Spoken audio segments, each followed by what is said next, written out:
बिस्मिल्लाहिर्रहमानिर्रहीम। अस्सलामु अलैकुम। एक आम शहरी आपसे मुखातिब है। अगर आप एक आम शहरी हैं तो कोई भी शख्स उठेगा, एक व्लॉग करेगा और आपकी जगहंसाई करना शुरू कर देगा, आपके हवाले से आपकी कैरेक्टर असैसिनेशन करना शुरू कर देगा, आपके किरदार पर न सिर्फ उंगलियां उठाएगा बल्कि आपके किरदार पर कीचड़ उछालना शुरू कर देगा। ये तमाम तर मामलात हुए हैं, किसी आम शहरी ने नहीं किए, किसी आम शहरी के साथ नहीं हुए, बल्कि एक आला मनसब पर फायज रहे शख्सियत ने किए और एक आला मनसब पर फायज शख्सियात के खिलाफ किए। मेरी मुराद मिस्टर आदिल राजा साहिब हैं, जिन्होंने पाकिस्तान की 4 मारूफ तरीन मॉडल्स और एक्ट्रेसेस के हवाले से इस कदर लगव गुफ्तगू की है। मैं मखसूस नहीं कर रहा हूं कि यही 4 खवातीन होंगी या यही 4 मॉडल और एक्ट्रेसेस होंगी। जिस तरह से मखसूस मेजर आदिल राजा साहब ने नहीं किया, उसी तरह से मैं भी इस चीज को मखसूस नहीं कर रहा। लेकिन आप में से अक्सरियत बल्कि तकरीबन शायद तमाम नाजरीन जानते हैं कि किस शख्सियत ने किन 4 शख्सियात के हवाले से बात की है,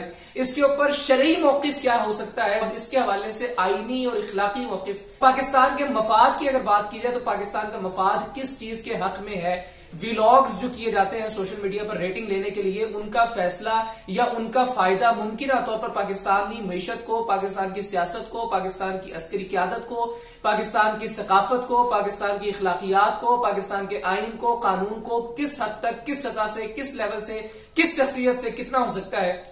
इन तमाम तर चीजों पर आज बात करेंगे। सबसे पहले एक फिक़ही उसूल की बात कर लेते हैं जो कि शरीयत के एतबार से भी बनता है, और वो फिक़ही उसूल ये है कि अगर एक मखसूस हालत के अंदर आप एक औरत को एक मर्द के साथ देख लेते हैं और उसी मकाम पर, उसी जगह पर ऐनी शाहिद के तौर पर आप 4 लोगों को दिखा देते हैं वही सेम हरकत, वही सेम हालत, वही सेम औरत, वही सेम मकाम पर अगर आप उस खातून को उस मर्द के साथ उसी हालत में दिखा देते हैं और वो चारों लोग आकर अदालत में काजी के रूबरू इस चीज की आप कह लीजिए कि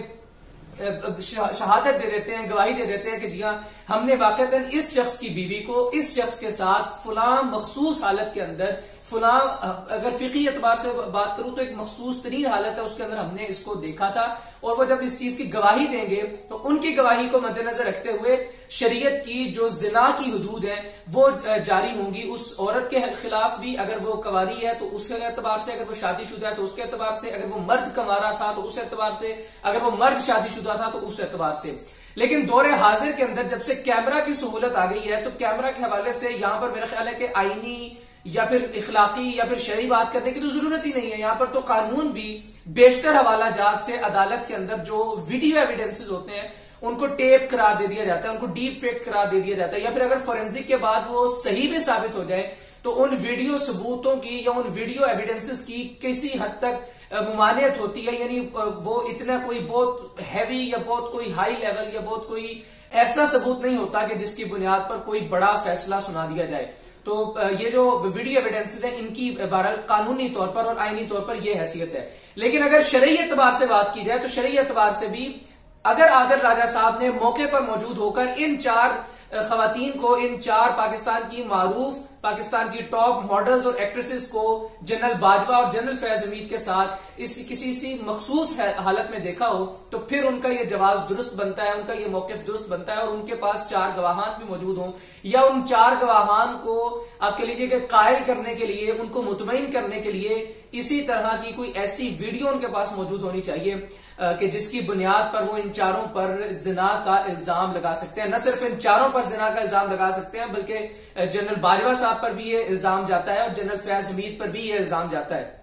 तो मजमूई तौर पर 6 बहतान के इल्जाम जो है वो लगाए गए हैं